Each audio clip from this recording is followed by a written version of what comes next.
Welcome back to Ngobrol NBA episode 174.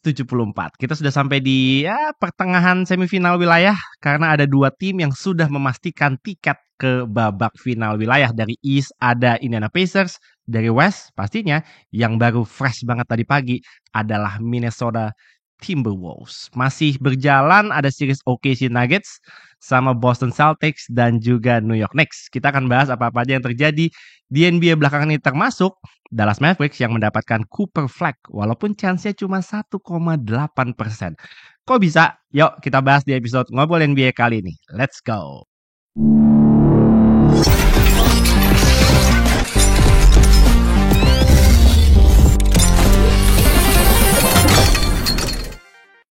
Welcome to Ngobrol NBA episode 174.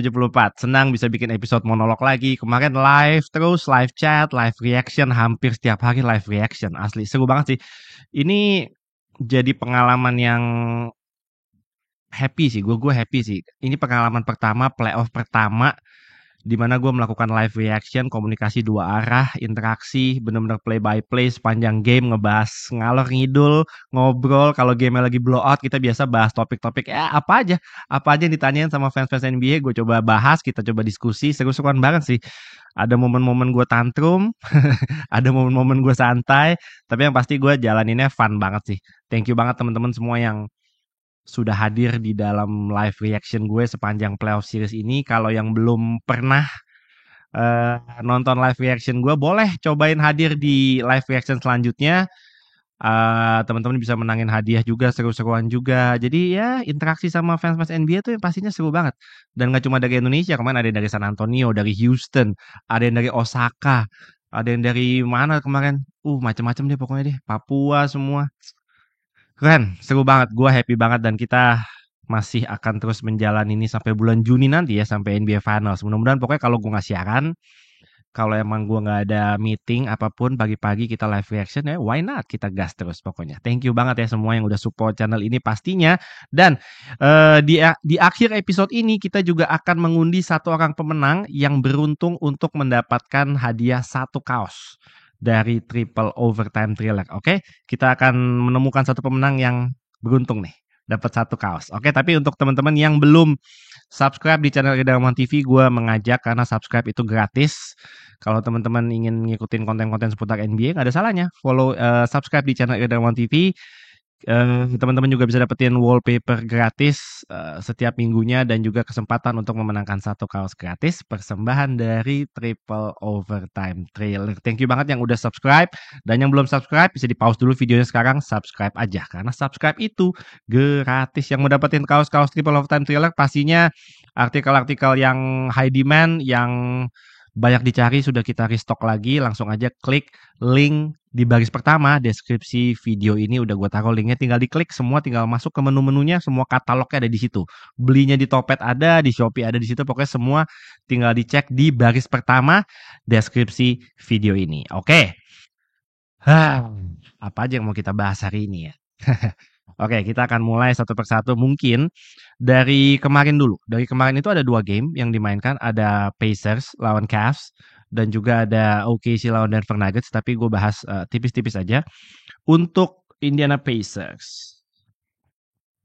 Congrats Indiana Pacers. Gue udah cukup pede sama Indiana Pacers sejak sebelum playoffs, karena gue mengingatkan juga buat teman-teman yang mungkin lupa, ketika musim lalu mereka pun sudah sampai tembus Eastern Conference Finals, dan ini bukan hal yang baru buat mereka, bukan satu kebetulan, bukan hoki, bukan apa. Gue rasa secara tim, secara komposisi pemain, secara rotasi pemain, secara pelatih, secara mental, secara kesiapan dan segala macamnya, mungkin menurut gue mereka ada di posisi yang udah solid banget di playoff kali ini. Musim lalu walaupun harus kalah dari Celtics di Eastern Conference Finals, tapi menurut gue kalau ditanya siapa lawan terberatnya Celtics ketika di playoff musim lalu, gue akan menjawab Indiana Pacers. Walaupun kalahnya juga akhirnya series itu juga cepat.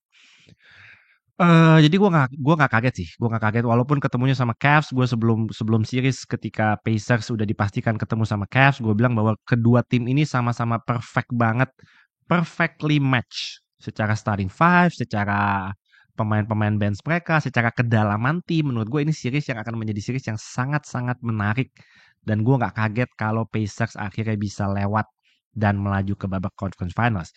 Which is gue nggak menyangka series ini bakal cepet sih sebenarnya. Cuma karena di awal Cavs sudah ketinggalan 2-0 duluan, akhirnya 2-1, lalu kemarin udah coba full team, akhirnya juga nggak bisa berbicara banyak.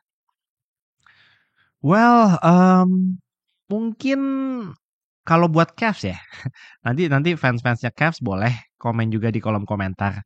Apa yang pengen kalian sampaikan sebagai fansnya Cavs? Apakah kecewa banget?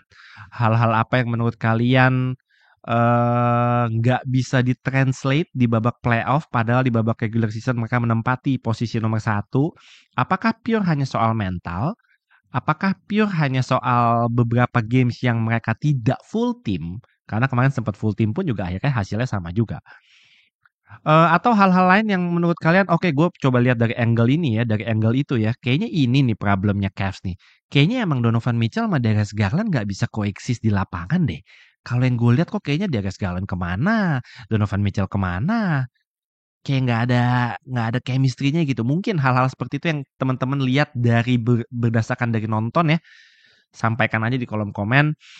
Ya kalau kalau gue lihat sih memang Cavs menemukan lawan yang sangat sepadan sih kalau menurut gue. Cavs, Pacers itu adalah lawan yang sangat sepadan buat Cavs. Jadi kalau kalau Pacers itu kan teorinya simple ya. Menurut mereka, ini Rick Carlisle pernah ngomong kayak gini ketika ditanya, apa sih resepnya Pacers tuh? Kalau dari Rick Carlisle dia bilang gini, kalau lu lawan kita, kalau lu lawan Pacers, kalau lu nggak bisa ngeskor, kita bakal ngeskor terus. Jadi, lu harus ngeskor buat ngalahin kita.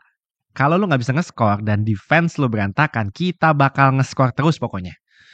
Jadi lu bener-bener harus outscore Indiana Pacers. Karena bukan soal defense lagi, ini udah bener-bener banyak-banyakan poin kalau lawan Indiana Pacers. Karena mereka bener-bener tim yang begitu deep dan sangat-sangat sulit untuk ditebak. Gue kemarin bahas juga di podcastnya Kemal, gue bilang bahwa kalau ngomongin Indiana Pacers, selain faktor skill, selain faktor pelatih, in-game adjustment, faktor chemistry, mental, dan lain-lain. Ada satu faktor lagi yang menjadi kelebihan Indiana Pacers. Gue bilang bahwa Indiana Pacers itu adalah tim yang sangat-sangat unpredictable. Kenapa unpredictable? Karena Mali yang bisa dibilang pemain nomor satunya Pacers ya. Pemain nomor satunya Pacers itu nggak selalu harus jadi pemain nomor satunya Pacers. Kadang-kadang di game-game bisa Miles Turner yang step up, kadang bisa Siakam, kadang bisa Nembhard. Off the bench kadang bisa Benedict Mathurin. Pemain-pemain yang sebenarnya bisa mencetak 15-20 points per game itu Pacers punya lebih dari 2, lebih dari 3 bahkan. Jadi nggak akan bisa ketebak malam ini siapa yang bisa nyala. Tapi most of the time 80% dari total games yang sudah mereka mainkan di babak playoffs ini semua distribusi poinnya benar-benar merata. Starting five-nya bisa double digit semua. Pemain bench-nya juga bisa double digit banyak. Jadi gue salut banget sih. Sampai level-level Obi Toppin, TJ McConnell, Ben Shepherd. Kadang juga mereka mainin siapa lagi? Jarvis Walker mungkin sesekali ya. Thomas Bryant gitu dipasang juga dimasukin ke rotasi. Jadi rotasinya tuh bener-bener enak banget sih. Rick Carlisle bener-bener percaya dari pemain nomor 1 sampai pemain nomor 10, 11-nya juga dia percaya gitu loh. Jadi itu yang bikin gue salut sama Indiana Pacers. Congrats buat Indiana Pacers lagi-lagi untuk dua musim berturut-turut mereka memastikan satu tiket untuk masuk ke babak final wilayah. Dan Hali di game terakhir mereka kemarin, Hali itu 31 points. 31 points. Pemain yang oleh 90 pemain NBA default sebagai pemain yang paling overrated. Ya gue gak setuju sih. Nggak setuju simply karena memang Indiana Pacers ini tidak di-build culture-nya bukan harus satu pemain yang dominan. Jadi statistiknya Hali memang tidak wah.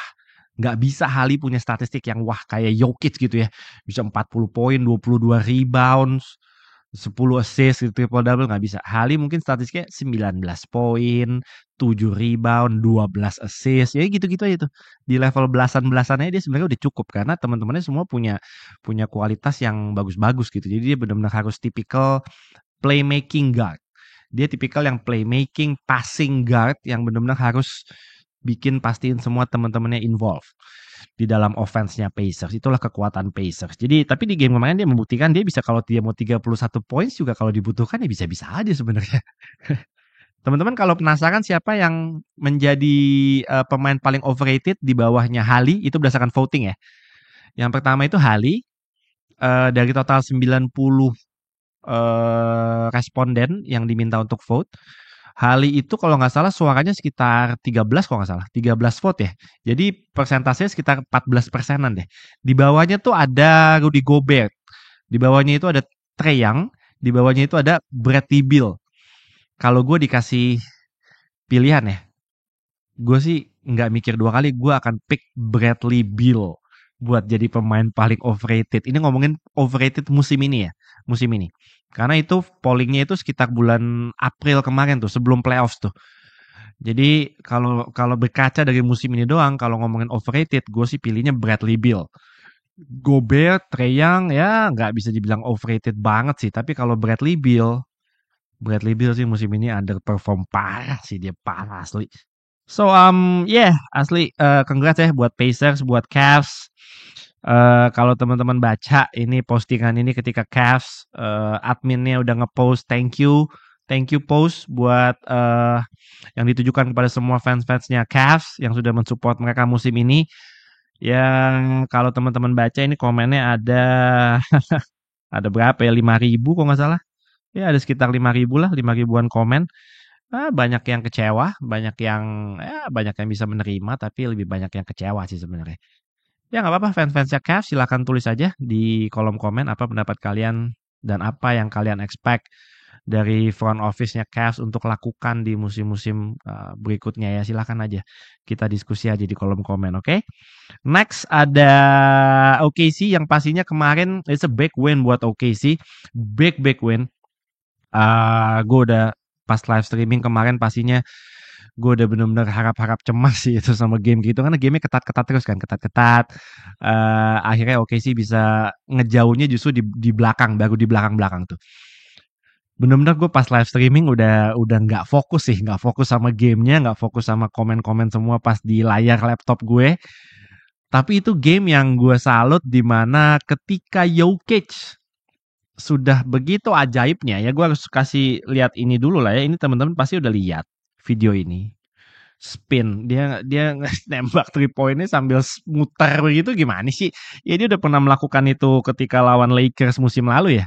Di depan muka AD ya. Jadi kalau AD nonton nih, AD nonton game kemarin pasti dia mungkin nonton sambil bilang, bangke nih emang nih orang nih. Ini bangke dia begini lagi sekarang aja. Itu pas ketika Jokic memasukkan tembakan circus shot itu ya, 3 point itu dan membuat skor menjadi sama lagi. Gue udah bilang bahwa udah kalah nih OKC nih. Kalau Jokic udah kayak begini-begini kalah udah. Karena kalau ketat-ketat gitu biasa ujung-ujungnya OKC yang grogi, OKC yang bingung, gugup mau ngapain, offense-nya jadi nggak sesuai pattern, nggak sesuai game plan, malah justru keuntungannya ada di Denver. Tapi kemarin kenyataannya berbalik di mana OKC bisa menyelesaikan pertandingan itu menurut gue dengan sangat tenang, bisa set play-nya semua jalan, passing-passingnya semua jalan, dan defense-nya tetap solid. Kita lihat kemarin OKC menutup game itu dengan pertama mungkin dari 3 point play-nya Shai ketika di-foul oleh Jamal Murray dan dia menyelesaikan 3 point play-nya, free throw-nya masuk. Habis itu J-Dub 3 point dari wing, habis itu Shai 3 point from the top. Dan itu akhirnya Denver udah nggak bisa ngejar lagi karena apa? Gue mau harus menyampaikan ini karena teman-teman silahkan membuli atau kecewa MPJ karena harus gue akui MPJ di series ini nanti kita lihat coba statistiknya, tapi yang gue ingat adalah di 2 game terakhir. 2 game terakhir itu kemarin di game keempat dia hanya cetak 3 poin. Di game kemarin game kelima, game sepenting itu dia hanya cetak 2 poin. Dan di 2 game tersebut dia nembaknya 1 dari 7 dan tidak ada 3 poinnya yang satu pun masuk. Semua 3 poinnya miss. Ya, gue kalau baca kemarin sih benar-benar MPJ seharian sih di roasting abis-abisan sih sama fansnya Nuggets ya. Ya ngomong ini udah macam-macam karena misalnya gajinya dia kan gede. Gajinya dia sama Shai musim ini itu sama. 30 sekian juta deh. 35 apa 38 juta gue lupa. tapi gajinya sama. Jadi itu jadi dia menuai kritik pedas banget sih kemarin di sosial media ya. Ya, gue yakin fansnya Nuggets sih layak buat kecewa sama dia. Walaupun dia eh, main dengan bad shoulder ya, dia harus harus main dengan bad shoulder karena injury-nya dia, cederanya itu benar-benar harus mengharuskan dia untuk dioperasi, surgery, tapi dia bilang udah gue nggak apa-apa, gue mau main. Tapi apakah keputusannya dia itu justru malah menjadi beban buat Denver Nuggets? Ya mungkin nanti sebelum game 6 kayaknya Coach Adelman akan menimbang-nimbang lagi nih. Kita mau mainin terus si MPJ dengan performanya dia yang begini-begini aja atau kita coba cari pemain lain nih. Apakah Julian Stroughter maybe atau siapa? Ya nanti kita lihat lah di game 6 bakal seperti apa. Gue mungkin akan melihat nggak kaget kalau misalnya Coach Adelman melakukan sedikit line up adjustment untuk Denver Nuggets. Dilihat mana yang efektif, di mana yang enggak. Yang pasti MPJ di 2 game ini sih beban sih. Beban sih buat Nuggets. Brody kemarin, wah 3 poinnya berapa kali di airball. 3 poinnya Brody juga di series ini mainnya enggak banget. Di series lawan Clippers tuh dia salah satu X factor dari off the bench yang menurut gue sangat-sangat konsisten dan reliable banget buat Denver Nuggets ya. Tapi di series melawan OKC, apakah dia masih secinta itu sama OKC sampai dia kayak grogi banget ya mainnya ya, nembak airball ya, turnovers dan lain-lain. Ya pokoknya berbanding kalau ngomongin Brody, menurut gue yang nonton setiap gamenya dia berbanding terbalik lah. Kontribusinya dia ketika series melawan Clippers dengan kontribusinya dia ketika sekarang lagi melawan OKC. Berbanding terbalik. Kemarin Denver Nuggets di quarter 3 dan 4. 3 dan 4 ya. Mereka total cetak di quarter 3 itu 30 poin. Di quarter 4 19 poin. Berarti total mereka mencetak 49 poin. Dari 49 poin itu, Jokic sama Jamal Murray itu cetak 42 poin. Teman-teman bayangin ya, 42 poin dari Jokic sama Jamal Murray. Sisanya tuh 7 poin. Itu cuma nih, gue sampai ingat nih, 7 poin. Aaron Gordon 3 poin sekali. Russell Westbrook layup. Pas akhir quarter 3, Russell Westbrook layup. Sama Russell Westbrook free throw 2 kali. Udah, itu doang. Kontribusi pemain selain Jokic sama Jamal Murray, udah cuma itu doang. Asli cuma 7 poin. Jadi quarter 3, quarter 4 terutama, Jokic tuh udah bener-bener, OKC tuh udah main kayak 1 lawan 5. Beneran udah tinggal lawan Jokic doang. Asli, yang lain udah cuma gak bisa ngapa-ngapain, udah gak ada yang masuk semua udah. Jadi Nuggets sih kemarin menyia-nyiakan 44 poin, 15 rebound dari Nikola Jokic, disia-siakan begitu aja. Sangat disayangkan memang. Kalau buat fans Nuggets pastinya sangat disayangkan. Um, Ya ini sih gila men. Gue kemarin hampir, wah gila men, ini gue jantungan sih. Jokic kalau udah gitu sih, amit-amit tau gak. Nih kemarin dia nih, Jokic nih 44 points, 15 rebounds, 5 assist. Dan kalah Nuggets ya. Jadi ya langsung rame kan di kolom IG tuh langsung pada rame tuh. Udah saatnya Jokic pindah. Saatnya Jokic pindah. Ya kesian sih. Shea kemarin eh dia take over, dia clutch kemarin karena di series ini juga banyak game-game yang dia nggak efisien, nggak efektif, nembaknya juga akurasinya rendah. Jokic juga sama sebenarnya. Jadi memang sangat disayangkan kemarin karena Jokic bagus kemarin. Harusnya Nuggets bisa menang karena di game-game sebelumnya Jokic juga nggak sebagus kemarin. Jadi ketika Jokic mainnya bagus, teman-temannya yang lain harusnya benar-benar bisa tinggal bantu dikit lagi untuk Nuggets bisa menang kemarin. Shea di game kemarin 31 points, 6 rebound, 7 assist dengan beberapa clutch baskets di quarter 4 untuk menjadi closer buat OKC, dibantu juga sama J-Dub, dibantu juga sama Chat. Gue jangan lupa sebagai fans OKC, gue mau kasih shout out buat Lu Dort karena kemarin tanpa Lu Dort, we're not gonna win that game. We're not gonna win. Lu Dort momennya itu ketika dia 3 kali 3 poinnya masuk berturut-turut. Oke sih dari yang ketinggalan 9, skornya kalau nggak salah 98-1. 98-1 jadi 98-4. Lalu Nuggets poin jadi 92-84, lalu jadi 92-9, jadi 92-87, lalu jadi 92-90. Jadi hanya tertinggal 2 poin yang tadinya jadi 9 poin. Itu momentumnya benar-benar balik ke OKC. Jadi kalau ditanya siapa yang paling berjasa sebenarnya buat OKC kemarin, yang membalikan momentum di game kemarin, karena kemarin bener-bener bro, Jamal Murray gila, udah ajaib lah Jamal Murray, udah layupnya udah reverse jelly gitu, nggak jelas, udah masuk semua, udah puyeng gue kalau jadi fans OKC kemarin, puyeng tuh ngeliatin Jamal Murray sama Jokic tuh ngacak-ngacak berdua tuh. Untungnya yang membalikan momentum adalah Ludot. Jadi kita harus kasih shout out, jangan lupa buat Ludot yang awal game mungkin udah banyak sekali yang bilang udah Ludot tuh jangan nge-shoot, jangan offense, udah lu defense aja, fokus defense, jangan nembak. Tapi akhirnya dia bisa membalikan momentum buat OKC. Keren, Ludot. Akhirnya keren.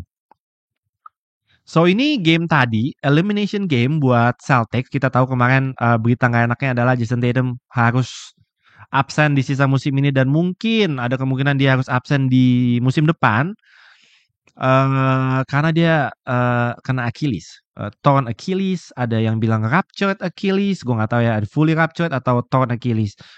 Tapi dia udah selesai operasi, operasinya udah sukses, tapi ya dia sampai nangis kemarin ketika di itu ya, pakai wheelchair di tunnel tuh, nangis dia. Ya, hal-hal seperti ini hal-hal yang sangat tidak gue inginkan dan pastinya kita semua juga nggak mau ini sampai terjadi ke pemain-pemain yang paling kita tunggu-tunggu buat kita nonton gitu ya. Apalagi untuk fans-fans Celtics, it's a tough loss buat Celtics, pastinya kehilangan Tatum. Tapi paling tidak di game tadi, di elimination game di TD Garden, Boston Celtics menolak untuk pulang, menolak untuk series ini selesai hari ini karena mereka berhasil menang dengan skor yang cukup meyakinkan, 127-102. Tanpa Jason Tatum, Derek White bisa step up di game ini menjadi penyumbang angka tertinggi dengan 34 poin. Tadi dia 3 poinnya boom, gila. He was hot man. He was hot, nembak dari mana boom boom boom boom boom, udah swish. Keren. Derek White. Satu pemain lagi yang mesti gue apresiasi di game ini tadi adalah Luke Cornet. Gue gak tahu gue simpen highlightsnya atau enggak ya. Mungkin ini phantom cam-nya cuma ketika dia di LU pass sama JB. Tapi ini hanya salah satu contoh bagaimana impact seorang Luke Cornet di game tadi. Karena lupakan soal poin ya. Tapi dia di game tadi dia 9 rebounds dan 7 blok. 7 blok.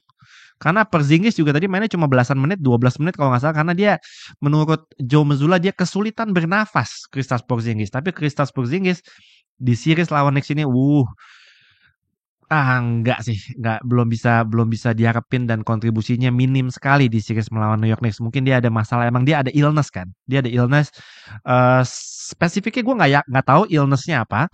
Tapi kalau di game tadi dia bilang dia kesulitan untuk bernafas. Makanya tadi di second half Joe Mazzulla memasukkan Luke Cornet dan akhirnya dia bisa apa ya? Dia bisa ngasih impact yang sangat-sangat bagus sih menurut gue. 9 rebound, 7 blok bro. 7 bloknya itu yang penting sebenarnya. Sebagai rim protector ya. Tadi sih impactnya kerasa banget. Ya nanti kita lihat di game berikutnya. Game ke-6 di Madison Square Garden. Apakah akan ada lineup adjustment lagi dari Joe Mazzulla. Peyton Pritchard tadi mainnya bagus.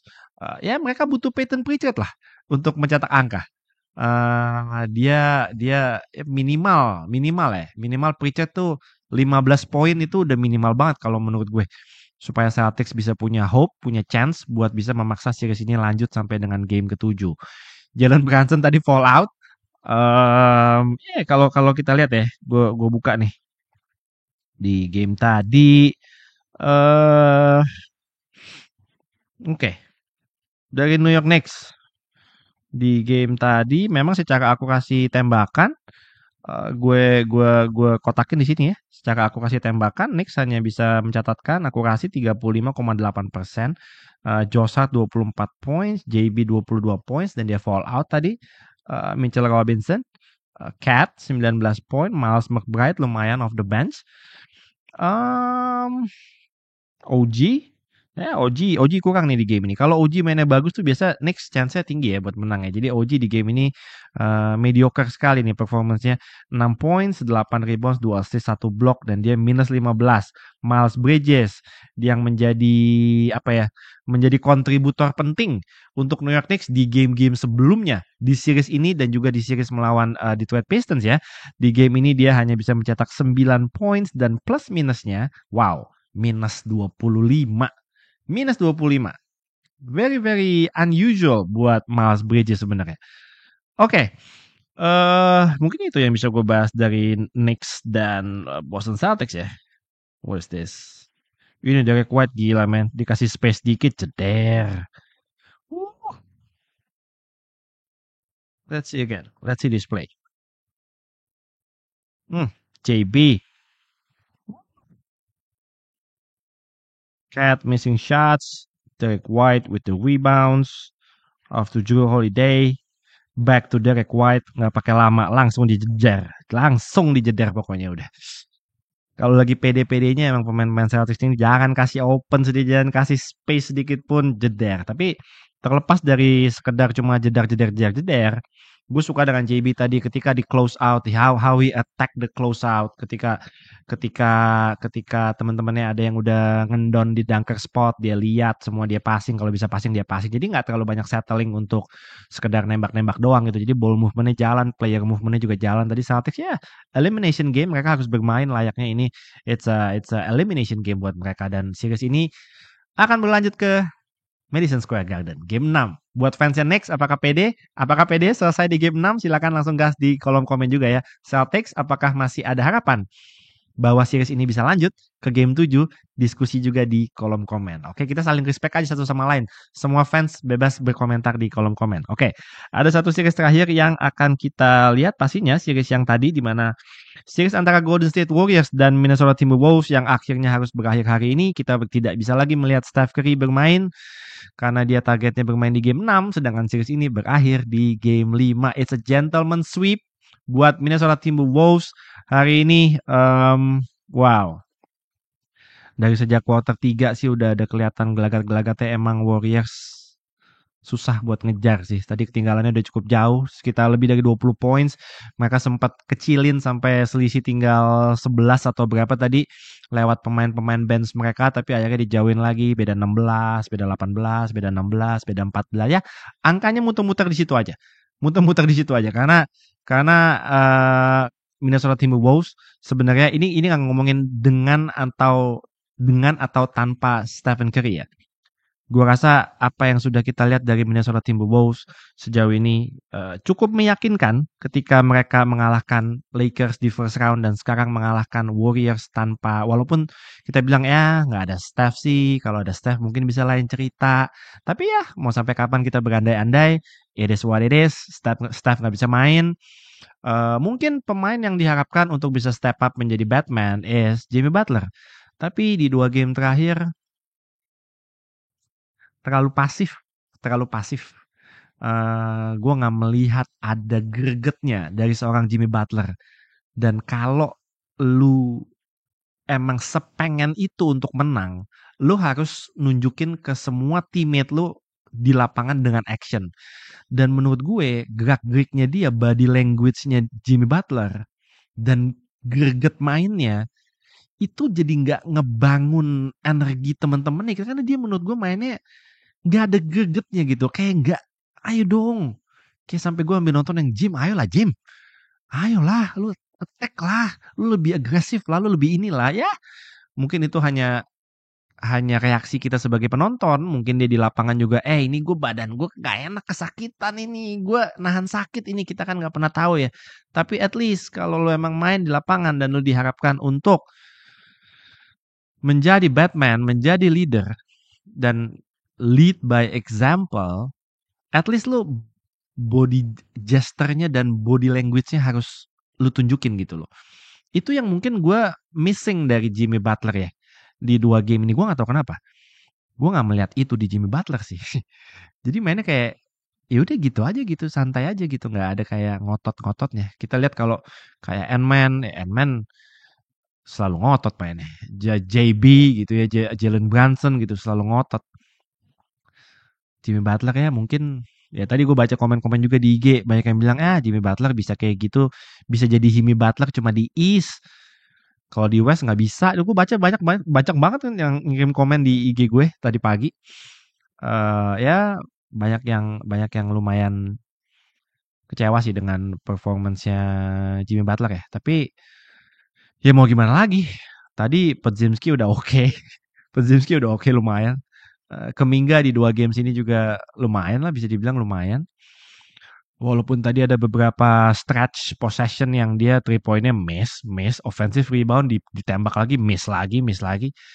Ada beberapa ada beberapa possession yang kita pasti melihat Kuminga yang, "Woi gila nih, coba nih dimainin dari kemarin-kemarin nih." Ada pasti. Gue yakin Dub Nation ada yang menganggap itu. Ah, Steve Kerr sini, coba dari kemarin-kemarin. Tapi ada juga possession-possession ketika Kuminga pegang bola dan dia melakukan attempt, ada juga yang mungkin kita bereaksi yang, "Apaan sih nih Kuminga nih nggak layak banget nih minta max contract nih gini." Ada. Jadi ada lah pokoknya, ada plusnya ada minusnya. Pasti reaksinya ada yang plus, ada yang minus sebenarnya. Tapi wajar lah menurut gue. Yang bisa paling diharapkan untuk stabil tuh emang sejauh ini cuma Steph sih. Asli, bener-bener cuma Steph sih yang bisa jadi Batman ya. Ya cuma sekarang nggak ada Batman-nya. Robinnya mau disuruh naik jadi Batman, dia begitu-gitu doang juga. Ya serba susah lah. Sementara Minnesota Timberwolves, gue mau kasih apresiasi setinggi-tingginya buat Julius Randle ya. Sepanjang playoff ini, nggak cuma di series lawan Warriors, tapi juga di series pertama kemarin lawan Lakers. Menurut gue dia benar-benar gamenya itu lebih dewasa. Lebih dewasa dibandingkan dengan musim-musim dan pengalaman playoff dia sebelumnya. Dia benar-benar apa ya, tahu kapan harus take over, dia benar-benar tahu kapan harus sebagai playmaker, facilitate buat teman-temannya. Hustle, energinya bagus, nggak aneh-aneh mainnya, nggak terlalu berlama-lama dengan bola, bola nggak banyak mati di tangan dia, nggak bermain hero ball, dia stick dengan kekuatannya. Dia tahu apa kekuatannya dan dia manfaatin itu di lapangan. Appreciate buat Julius Randle, man. Mudah-mudahan bisa terus seperti itu di Conference Finals nanti. Kita belum tahu mereka akan lawan OKC atau Denver Nuggets, tapi Minnesota Timberwolves, they are a serious threat. Mereka ancaman yang sangat-sangat serius untuk siapapun yang ada masih tersisa di depan mereka. Mau itu OKC, Nuggets, Celtics, or the Knicks, or the Pacers. Kita nggak tahu. Mereka banyak sekali yang gue lihat tadi di IG pede banget fans-fansnya bilang bahwa Minnesota kayaknya tahun ini bisa juara. Kayaknya bisa juara. Jadi good luck buat Minnesota Timberwolves. Perjalanannya belum selesai karena mereka sudah memenangkan 8 pertandingan. Kalau mau juara harus menang 16 pertandingan. Jadi sekarang udah setengah jalan nih. Udah setengah jalan, masih ada setengah jalan lagi. Menurut teman-teman silahkan bahas juga di kolom komen. Menurut kalian bisa sejauh apa Minnesota Timberwolves? Apakah pasti ke final? Apakah bisa juara? Silahkan dibahas di kolom komen. Oke. Nah loh. Wah ini gue nggak usah bahas panjang-panjang lah. Tapi intinya kemarin kita tahu ya. Apa sih bahasanya? Kontroversi. Rig. Semua keluar semua bahasa-bahasa itu di sosial media. Di IG udah isinya udah NBA ini udah scripted nih, ini udah rig nih, semua udah diatur nih bla bla bla. Ya ini gue cuma mau bilang ini suatu kebetulan ketika ada trade yang begitu shocking di musim ini yang membuat orang yang tadinya mungkin gak ngikutin NBA jadi tertarik untuk ngikutin NBA gara-gara Luka Doncic pindah ke Lakers dan akhirnya rating NBA naik lagi. Apakah ini balas budi?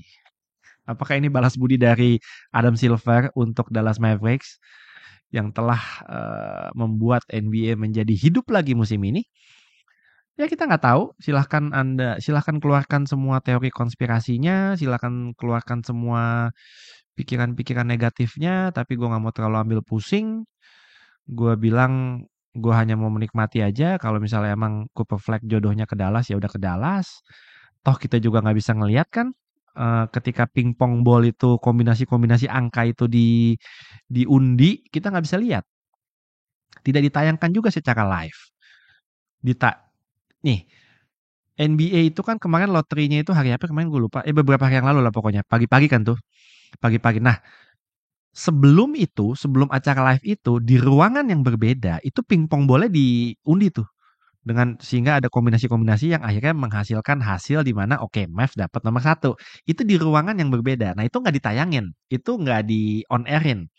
Tapi di ruangan itu ada media-media yang diundang untuk menyaksikan sebagai saksi lah. Untuk memastikan bahwa ini tidak ada konspirasi, tidak ada pengaturan, semuanya fair.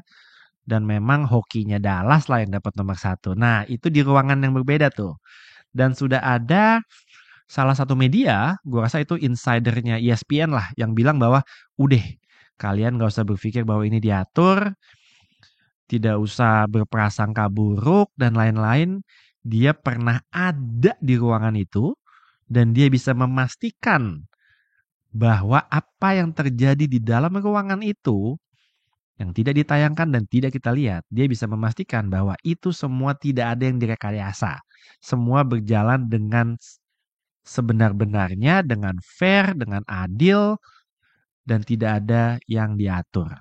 Jadi, percaya nggak percaya, silahkan aja nggak apa-apa. Karena kalau dari gue sih ya, gue mau percaya tapi ini satu kebetulan yang sebenarnya membuat pikiran kita pasti langsung mengarah ke hal-hal yang negatif gitu loh. Tapi ya ya udah mungkin emang hokinya Dallas aja gitu. Spurs juga dapat dapat pick nomor 2. Hornets dapat nomor 3 ya. Hornets Hornets sorry. Sixers dapat nomor 3. Hornets dapat nomor 4. Utah Jazz dapat nomor 5. Rookie-rookie tahun ini jangan di underestimate, nggak cuma Cooper Flag, bagus-bagus semua, talent-talentnya semua bagus-bagus dan beberapa nggak cuma Cooper Flag ya. Ini ngomongin beberapa pemain yang bisa diprediksikan satu saat bisa menjadi superstarnya NBA. The Cooper Flag, Dylan Harper, favorit gue banget. Dylan Harper, Ace Bailey. Nggak tahu nih nanti Spurs pilihnya Dylan Harper atau Ace Bailey. Karena kalau Dylan Harper dia kan guard ya. Sedangkan guardnya Spurs tuh udah ada Stephon Castle, udah ada De'Aaron Fox dan lain-lain. Jadi udah cukup loaded lah. Devin Vassell dan lain-lain. Jadi gue nggak tahu nih apakah Spurs bakal ngambil Ace Bailey. Secara fit sih lebih ke Ace Bailey ya. Tapi apakah nanti pick nomor 2-nya di flip lagi buat Giannis? Nggak tahu juga. Jadi kita tunggu aja nanti bakal seperti apa. Lalu ada Sixers yang dapat pilihan nomor 3. Kalau Dylan Harper ke Sixers gila juga tuh. Atau Ace Bailey salah satunya. Gila sih itu. VJ, Edgecombe itu bagus juga. Mungkin ada siapa lagi ya? Trey Johnson itu bagus. Banyak lah talent-talentnya di draft tahun ini yang bagus-bagus sebenarnya. Jadi kita nantikan nanti pemilihan draft tahun ini kira-kira apakah Nico Harrison akan membuat kejutan lagi dengan tidak memilih Cooper Flag? Kita nggak tahu ya. Ya bakal benar-benar masuk, benar-benar nggak bisa kemana-mana sih, bakal diancam seumur hidup sih kayak Cooper Flag. Nico Harrison ya kalau dia nggak milih Cooper Flag ya. Atau misalnya mungkin nanti first pick-nya di trade sama Gabe Vincent, Jared Vanderbilt gitu ya. Akhirnya Cooper Flag ke Lakers ada. Ya, begitulah teori-teori konspirasinya. Kemarin dipenuhi IG saya dengan teori konspirasi dan gue juga ngepost kemarin apakah ini balas budinya Adam Silver untuk Dallas Mavericks? Kalau memang ini balas budinya ya udah semua happy lah. Lakers dapat franchise player setelah LeBron. Dallas juga dapat franchise calon franchise playernya di Cooper Flag gitu ya. Dan untuk Dallas sendiri mereka bisa menang sekarang. Jadi time frame-nya tadinya kan Dallas milih time frame-nya mereka harus menang sekarang kan. Karena Kyrie dan AD. Tapi dengan datangnya Cooper Flag, ya mereka bisa menang sekarang karena Cooper Flag juga bisa langsung membantu AD dan Kyrie untuk bisa menang sekarang. Dan Cooper Flag bisa menjadi pemain nomor 1 mereka untuk masa yang akan datang. Jadi ini win-win juga jadi jatuhnya ya buat Mavericks ya. Setelah kehilangan Luka, tapi again kehilangan Luka ya tetap kehilangan Luka gitu. Itu akan menjadi luka. Itu akan menjadi luka yang akan terus ada dan gak akan pernah hilang sih. Kalau dari fansnya Dallas, gue yakin mau dapat Cooper Flag ya, mau dapat siapa, kehilangan Luka itu sulit buat di apa ya? Sulit buat di gantikan sih.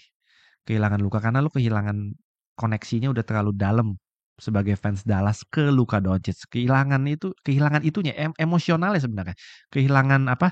Kedekatannya udah terlalu dekat fans Dallas dengan Luka Doncic. Itu yang susah buat terobati lah ya.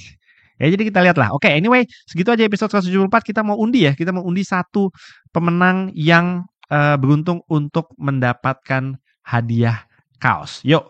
Oke, sekarang kita udah ada di scene di mana kita akan mengundi satu orang pemenang yang beruntung dari episode 172.